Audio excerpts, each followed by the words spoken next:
Hello guys, it is March. It's already March 8th. I've read 2 books so far this month and I need to come and talk to you guys about them. I can't believe it's already March. These are the 2 books that I've read in March so far. I read Where She Went by Gail Forman. This is a YA contemporary fiction romancy book. It's the second book to If I Stay. And I've had this one forever and I just needed to get to it. I, for some reason, just never wanted to get rid of it without reading it, and now I've read it and I'm gonna unhaul this. Not that that's what this video is, but it's gonna be end up out of my collection, but I'm glad I finally got to it. It's 3 years follow after the first book, where Mia gets into a car accident that kills her family and she is stuck in the in-between trying to decide if she should stay. I gave this one 2.5 stars and I probably would have DNF'd it if I was reading it, but I did listen, like if I was physically reading it, but I was listening to the audiobook. But it was pretty boring and I didn't know that it was going to be from the perspective of her boyfriend, from her high school boyfriend. So that was not what I wanted or expected. And then I read Nothing Like the Movies by Lynn Painter. This came up as a skip the line loan from my library, so you know I had to hop on it. And I did actually like the audiobook. This is also a sequel to Better Than the Movies, and it didn't hold up to the original. I love Better Than the Movies. It's one of my favorite books like ever, and this one was not bad at all, but it just wasn't what I wanted. I just don't think there even needed to be a second book to this one, or to Better Than the Movies.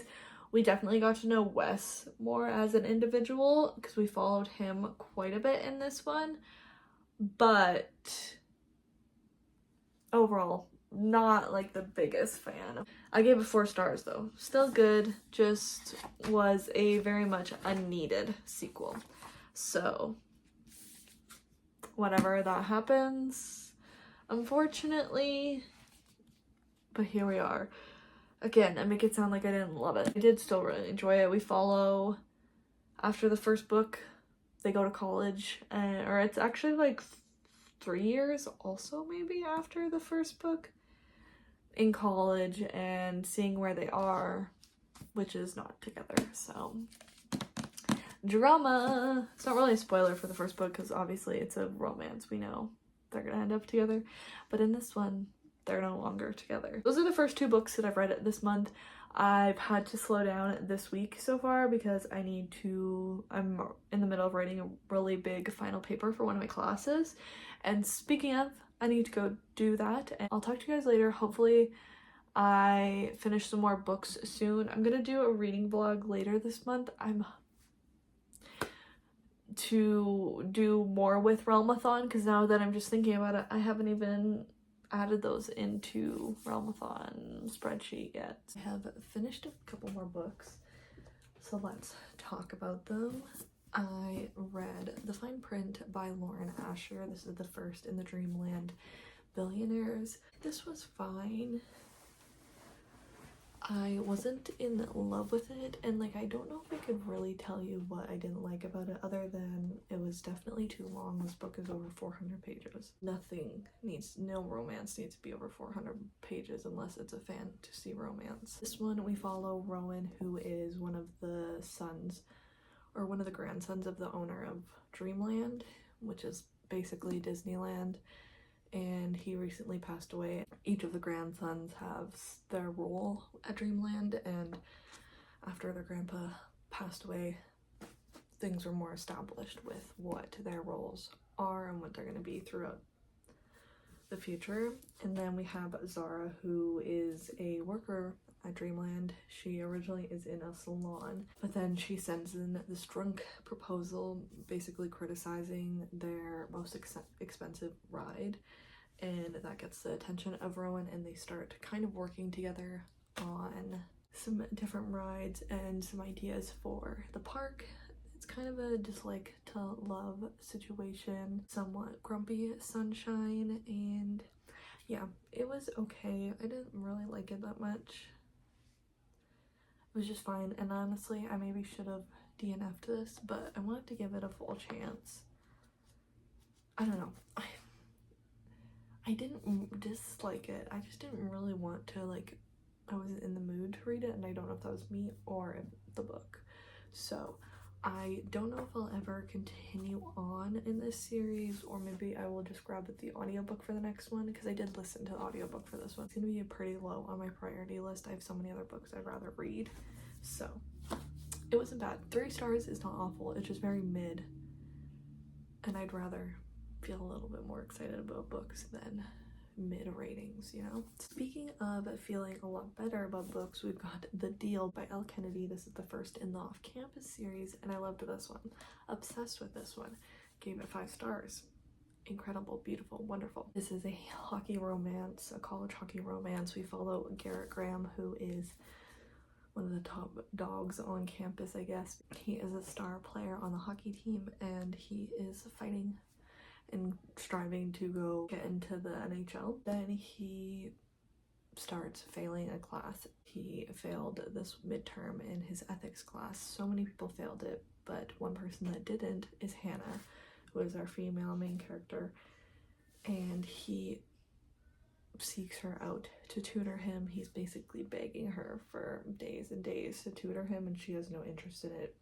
She's got a lot going on in her own life. She's a singer, and she's got this showcase coming up, that in the showcase, if she wins, she can get a scholarship, which is really important to her. But eventually she breaks down and decides to tutor him. In return, he's helping her with her social status to get the attention of a football player. A romance sparks between Garrett and Hannah, and they just have really good banter. Garrett has the perfect amount of cockiness, because he's funny with it, and it just, I don't know, it's not too cringy and disgusting, you know?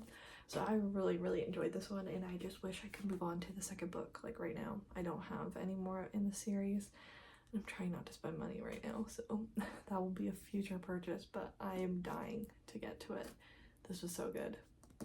Best book. Probably one of my favorite books I've read this year so far. I can't think of what else I read that I loved so far this year, but this is top.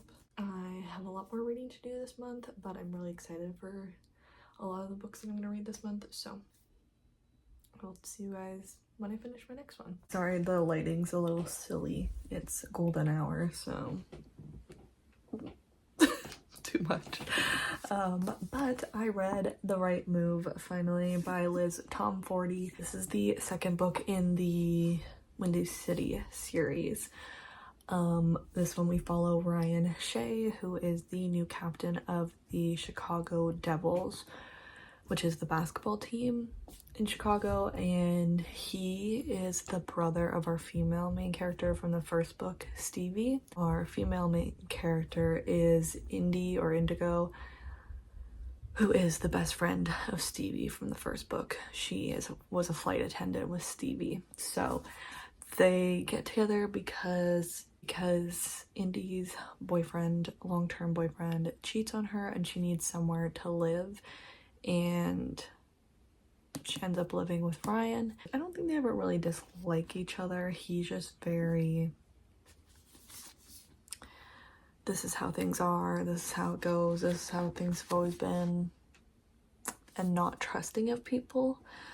And obviously she's not super trusting after her ex cheated on her. Her friend is getting married, who is a mutual friend with her ex, so she knows she has to see her ex. So Ryan and her make this deal that they'll fake date in the public, somewhat public. He's not a very public person because people are crazy, but since he's the new captain, doesn't seem like the general manager of the team is very supportive of that. And he thinks part of it is because he's unapproachable and a lone wolf. Since Indy's gonna see her ex at this wedding, they decide they'll fake date. He'll come to the wedding with her, and she'll be his girlfriend in front of the general manager, and then they'll both get some benefits from those, and you know what happens with fake dating. So I enjoyed this one quite a lot. Ryan is a very amazing book boyfriend. Beautiful. The sign language stuff in here, that's incredible, incredible, beautiful, beautiful, beautiful. The only thing I'll say is I think I had really high expectations for this one because people didn't like Mile High and they said this one's the best in the series and like so much better than the first one, but I think it's very similar rating wise for me, and maybe it's just me, but I loved the first one, so it's not a bad thing. They both are 5 stars on Goodreads. Could maybe be like a 4.5, but I don't know. I really enjoyed this one still, but I think I was like expecting it to be like somehow way better than the first one, even though I enjoyed the first one. You know what I mean? So it was good though. Hello, it is March 21st, but yesterday I finished another book. I'm trying to pull it up so I can have the cover. I read Spark of the Everflame by Penn Cole. I finished it yesterday. I read it for a couple different videos actually, so you'll see it talked about in a few different videos, but I really enjoyed this one. I thought it was really cool and I thought it was really fun. I was really intrigued. It was definitely a setup book, so I'll need to try and get to the next one somewhat soon. I would start it right now, but the audiobook hold is like several months, so my library didn't have these audiobooks, and when they added them, or when they added this one, I had a notification for it. I should have just put a notification on for the second one too, because I didn't even think about it, but once they put the first one on there, I still had to wait like, not very long, but a couple weeks, even though I clicked on it as soon as the notification came up saying I could put this on hold. So this one we follow DM, who is a healer in her world, and in the first chapter, or like the prologue, we find out that her mom goes missing, and she is also a healer. She lives in the mortal world, but that was taken over by the gods, specifically the Descended, who are offspring of the gods. After her mom goes missing, she ends up getting more tangled up with the royalty and the Descended more than she ever has before, more than she bargained for, to be honest. And this includes the heir to the throne. I'm liking so far, but she's kind of having to choose some loyalty in this, or really stand up for what she believes in. So yeah, it was definitely a setup for what's going to, the big explosion of this next book, because it was big cliffhangers at the end. So I'm really excited to get to that next one, and maybe I won't even listen to the audiobook. I might just try and read it on not on Goodreads. I'll try and just read it on Kindle Unlimited.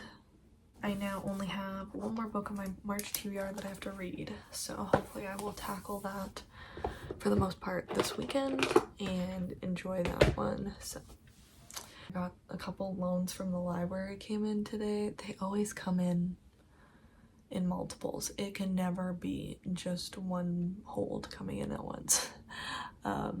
So I will maybe get another one of those done too, so we'll see what happens in the next week, or 10 days I guess. So I'll talk to you guys later. Okay, hello guys. It is March 20th. No. It is March 26th, and I finished 2 books in the last 2 days. Yesterday I finished Finlay Donovan Digs Her Own Grave, which is the 5th Finlay Donovan book, which is insane. I thought it was the 4th, but I guess not. So this series is by Elle Cosimano. It's like a cozy mystery series that started off with Finlay Donovan, who is a mystery author, and she is recently getting a divorce from her husband, who has been cheating on her, dealing with 2 young children, and then she meets up with her agent and is telling her about this book she's writing in a Panera, and while they're there it's overheard and someone thinks she's a hitman, so they pass her a note basically being like, kill my husband and I will give you money. And there was a lot of hijinks that end up happening that get her dragged back into the situation again. We have grown off of that obviously since it's the 5th one, so I can't really tell you what happens in this one. It's dealing with one of her neighbors, we'll say that. I think I enjoyed it more than the last few. My previous ratings, first one got 5 stars, second and third got 3 stars from me. There's like a 3.5 that got 4 stars, and then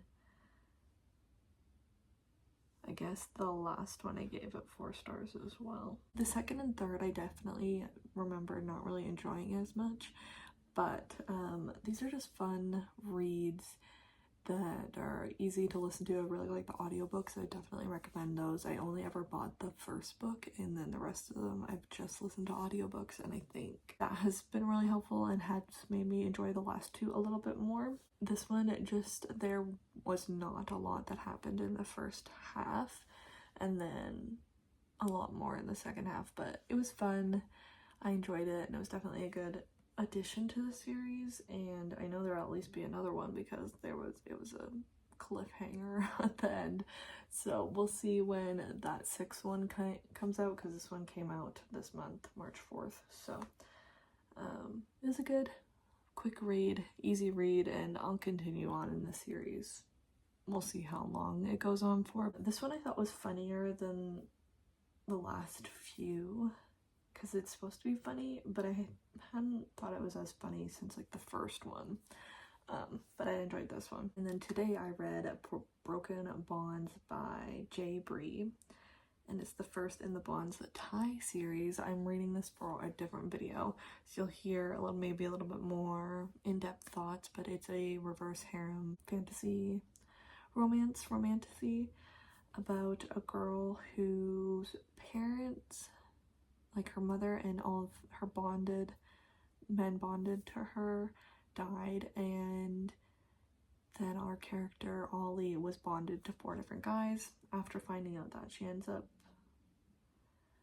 running away, not because of that, but kind of because of that, and lives a life on the run for 5 years, doing that in order to like save these bonded guys, but also everyone else around her. Finally catches up with her, and someone finds her, brings her back to them. She is in university now, dealing with the consequences from her being gone from the last 5 years, which ends up partly being that she's getting really controlled by one of the men, by specifically one of the guys that she's bonded to, but pretty much all of them. And she's got a really strict curfew. She's not allowed to really do that much, and she has a tracker placed in her so she can't run away again. And then we have some more like kind of political things with the, what is it called? Not the revolution, the resistance.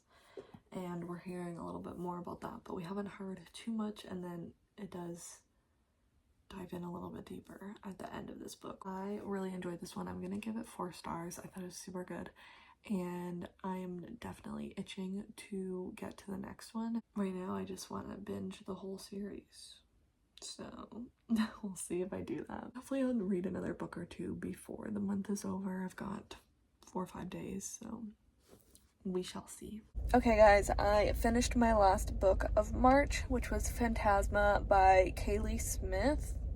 If I have that name wrong, I'm sorry. The cover will be up here. But this one is about our main character, Genevieve is her sister. This one's about our main character, Ophelia, who is a necromancer, and right at the beginning of this book, her mother dies and passes that magic and everything that comes with being a necromancer onto her. She then quickly finds out that her house is up for foreclosure because her mom took out some money against it and hasn't been repaying it, so they're gonna lose the house. She finds out her sister Genevieve knew about this and had been lying to her. They get in this really big fight, and Genevieve kind of disappears. But she leaves a note and some things in her journal that make Ophelia know or have an idea that Genevieve went to Phantasma, which is this traveling competition, kind of a horror competition. People die. You have to get past these 9 levels, and if you do, if you're the sole person that does, you get a wish. And there's lots of bargaining during these trials with devils and other beings. And when Ophelia gets in there, she meets Blackwell, and that's who she ends up kind of being connected to for the rest of her time at Phantasma. They make a deal. She helps him out with getting out of Phantasma, and if she does, he won't take 10 years off of her life, but if she doesn't, he gets a decade of her life, and he'll help her in the trials and stuff. That's part of their bargain. And she's in this competition, and she's looking for her sister, but everyone's in their own little groups, and they don't see the other groups until, I can't remember, like level 7 or something. So she doesn't know if Genevieve is actually there the whole time, but a romance sparks between Ophelia and Blackwell, a great book boyfriend. I'm obsessed. Love him, and I really enjoyed this one. I ended up giving it 4.5 stars, so a really good rating. It just didn't have the perfect 5-star vibes for me, but still really good. I think maybe it just was like dragging in one part. But it was really good, and I'm really excited to continue on in this series once the second one comes out in like a week from when I'm filming this. So that'll be my last read of March, because today's the 31st. Yesterday when I finished it, it was the 30th. So I had a really successful month. I think 8 or 9 books, so that's pretty good. But I'm gonna close the vlog out here because I'm not gonna read a book in the next 10 hours. So if you like this video, make sure to subscribe and give it a big thumbs up. Both those mean the absolute world to me. And let me know what you read in March, and if you've read any of the books I mentioned throughout this video, let me know what you thought of them. And if you made it to the end of the video, maybe use a key emoji. And I will see you guys in my next video. Bye!